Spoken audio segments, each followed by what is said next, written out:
Thanks for watching this video on why I think task lists are killing your productivity. This is the second video I've done in a productivity series where I'm going to focus on the tools, hacks, and ideas that I have on staying productive, organized, and frankly, just getting stuff done. I sell business insurance for a living and I'm involved in several different projects at the same time, including the writing and production of several videos a week. So staying very focused and productive is critically important for me. Over time, I have found several hacks, if you will, to help me reach my goals, and I'm sharing them here, coming right up.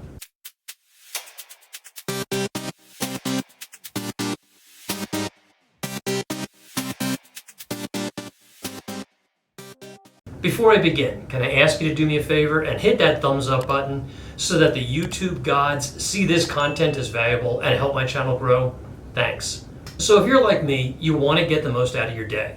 Busy professionals basically get paid for getting stuff done, whether that's engaging prospective clients to start a sales process, billing clients for your time, or making it all the way through a sales process and closing a deal. So the more time you can focus on business development, client interaction, closing sales, and less time on nonsense means you're getting paid. Maximizing this simple formula and you'll be getting paid more and more. Today, I want to focus on task lists or to-do lists. We all use them and they may seem like a necessary part of work. In fact, on a Zoom call last week with a good buddy of mine who's also an insurance broker, held up 6 pages of tasks he had to get done. Now, that may be a bit extreme, but just the thought of having 6 pages of tasks to do makes my head spin. And that's the point I want to focus on in this video. Task lists are important for making sure all the things you want to get done are documented somewhere. But the problem is that when my brain sees a list that's a full page long or longer, it goes into spin mode. My brain doesn't know what quite to do with all of this information. So I either divert entirely to something that's not on my list, or I default to doing the simplest things on my list just to get it out of the way. Does this sound familiar? Does this happen to you at all?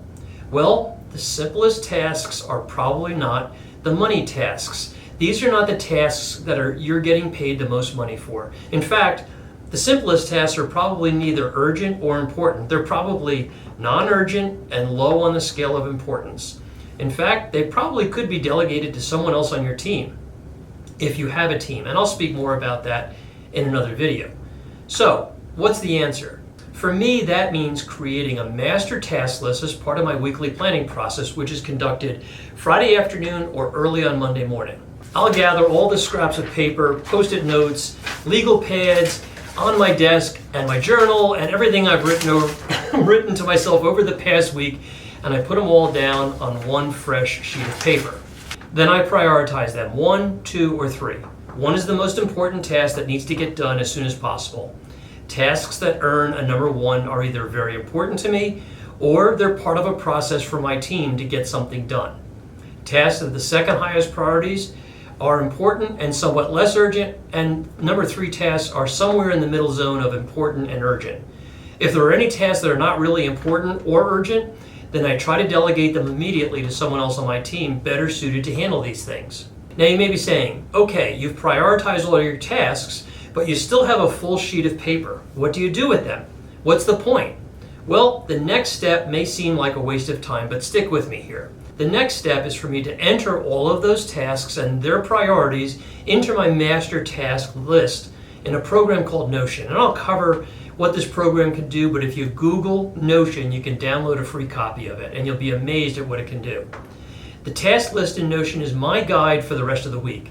I scrap the paper copy, and now I work from my list on Notion, but it doesn't stop there. I also use a paper journal, and you may be thinking, this guy is nuts. He uses paper, then he puts stuff in a computer program, and then he's back to paper. What's the deal? Okay, I get it. You may be a little bit skeptical here, but I am old school. Like I said from the beginning, I have learned to work based on how my brain works, and it's taken me a while to figure this out. Rather than fighting my natural brain process, I work with how I learn and work and think. The reason I have a journal is twofold. In the morning, every morning, I take the top 3 things from my master task list in Notion, which does get added to during the course of the week, and I write down those 3 things in my journal. The act of physically writing and seeing just 3 things helps me focus on those three most important tasks. These three tasks are very specific in nature. For example, it doesn't say follow up on open deals. It will say follow up on a specific deal. It's one task isolated unto itself. By having one place on my desk that I can view all three of the most important tasks, I am not overwhelmed by a laundry list of items on a pad, or in Notion, or in Outlook. When I've completed those three tasks, I go back to Notion, check them off, and now add 1 to 3 more on my journal for the day, depending on how much time is left in the day. This helps me set realistic goals, time frames, and objectives for the day. Is it perfect? No, certainly not. I don't think any system is perfect, but the point is that I have a system, and that's what helps me get my stuff done. You may be able to take some of what I do and adopt it to a system that works for you. The bottom line is that a task list of 25 or 250 items will make your brain confused and it will make you frustrated. Priorities are your friend, and focusing on just 3 priorities at a time will help you cut through the clutter and get more done. Like I said at the beginning, my goal is to get more high-leveraged activities done every day because doing so makes me more money. I hope that process was helpful for you. If it was, leave me a comment or a thumbs up.